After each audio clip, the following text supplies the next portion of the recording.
So I do want to let everybody know that the hats are back. Several of you have already gotten some. I've got a box full of them over here. A Jeep, a drone, and an old man. Now, if you want one, just use that little thanks button right below this video in the amount of $50 and let me know your address. Email that to me. My email address is in the description of this video and I'll get that rascal right out to you. For those of you that have already gotten one, look for a video that shows you the many uses of this hat right here. This may look like a regular old hat. This is not a regular old hat.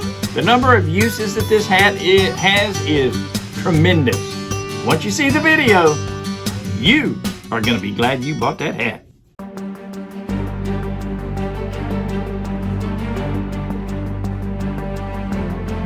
A Jeep, a drone, and an old man.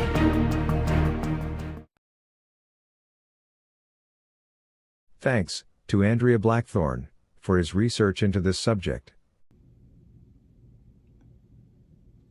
D-Day, June 6th, 1944. And who was there? That's right, our USS Texas. She was there. And what tasks did she play? To start with, she was shelling the shore to soften it up for the landing. She was in the area of Cherbourg, France. Now in Cherbourg, France, the Nazis had a pretty formidable battery of 280 millimeter guns. That's 11 inches. These guns were causing havoc to our troops. The USS Texas and the USS Arkansas were tasked with engaging the Hamburg battery until it was eliminated. Their orders read, engage till neutralized.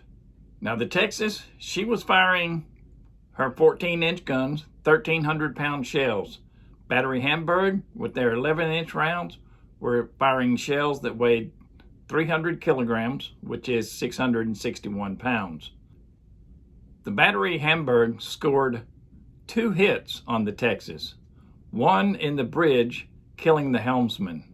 That was Quartermaster 3rd Class Christian Christensen.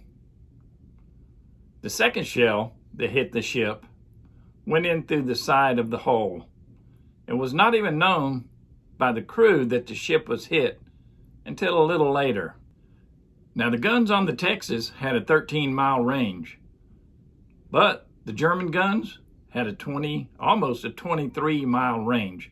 So the Texas could not fire without being in range of the Hamburg battery. So they exchanged fire back and forth. Now, why was it not known that Texas was hit by this second round until who knows how long after the actual hit? Primary reason, that round did not detonate. It did not explode. Once it was found, it was covered with mattresses and rode in that spot until they got back to port, where it was removed from the ship, defused, disarmed, and returned to the ship. On June 6th, the USS Texas along with the USS Arkansas were ordered to engage the Hamburg battery in Cherbourg, France until the battery was neutralized. The Texas was bracketed by the German artillery rounds several times, causing great geysers of exploding seawater and shrapnel.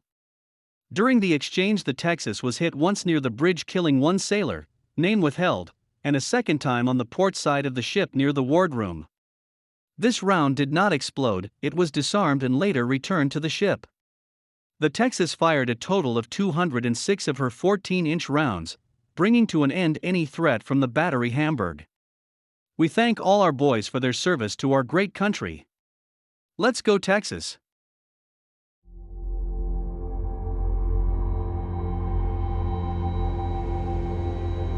The Hamburg battery in Cherbourg, as it sits today. Shells no longer going out, explosions no longer coming in. The aggressors are gone. The defenders, they're gone as well. The facilities now sit as a ghostly reminder of days gone by, as nature slowly takes back what was once hers. But about 75 years ago, this was an entirely different story.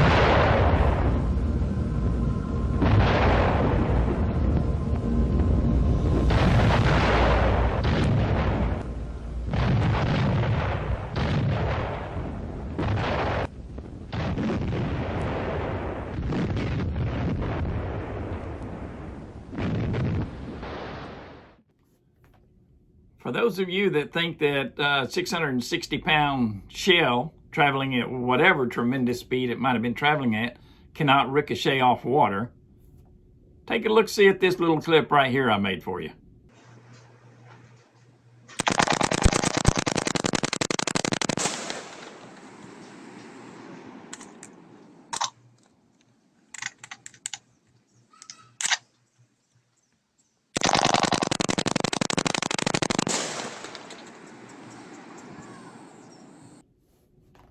Now, yes, those are small rounds compared to what we're talking about here. Matter of fact, they're very small. They're 5.56 rounds, 55 grains, traveling at about 3,200 feet a second. But if those can bounce off of water with such a small surface on them to contact the water, surely a larger round with a larger surface could ricochet off water just as easily. And that's exactly what happened. Now I'm going to show you this little animation that I put together here, and you're quickly going to realize why I sell pest control chemicals for a living and why I do not work in Disney's animation department. Take a look-see at this right here.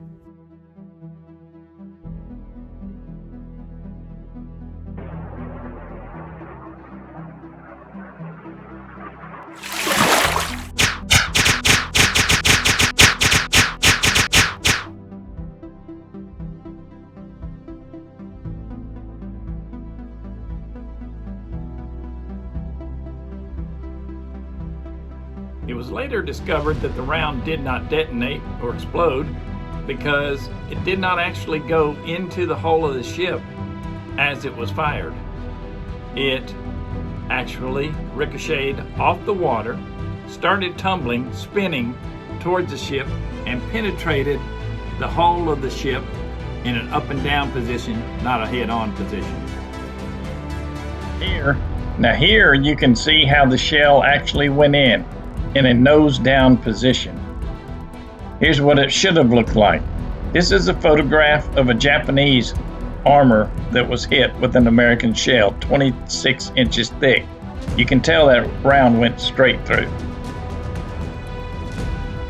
So where exactly is this located on the ship? Let's take a look-see.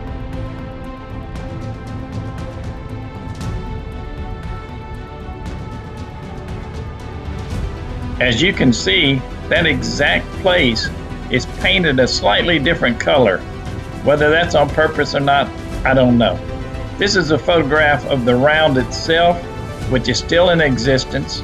It is in storage right now, but will be back on the Texas once she comes out of dry dock. Once again, I'd like to thank Andre Blackthorne for his research on this subject and sending me the information that he found. For right now, it's been a Jeep, a drone, and an old man. We'll be seeing you next time.